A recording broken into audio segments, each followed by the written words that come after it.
La escucho. ¿Qué quiere? Scott Hipwell me ha atacado. ¿Se refiere a su novio Scott Hipwell? No, solo somos amigos. Pero a usted le gustaría que fuera su novio, ¿no? Pasó una noche en su piso, ¿verdad? No, tiene que saber en qué contexto. Ya sé en qué contexto. Lo que intento esclarecer es cuándo empezó a obsesionarse con el señor Hipwell. ¿Fue antes o después de que mataran a su mujer embarazada? Sé que en una época fueron vecinos. Le conocí después. Después de que yo la interrogara, se hizo amiga de un sospechoso incluso más obvio que usted misma. Luego hizo que se incriminara a él mismo y mientras pretendía que él se la follara. He venido aquí para intentar ayudarla. Ese hombre acabó de atacarme en mi propia casa. Aquella noche la vieron por la zona.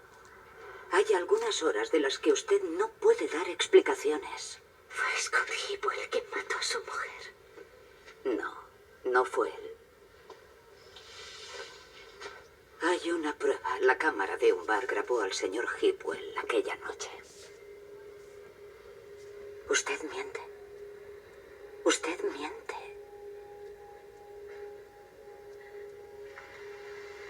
Cuénteme lo que pasó.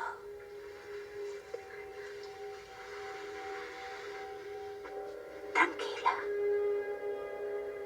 Hable. No lo sé. ¿Mató usted a Megan Hipwell?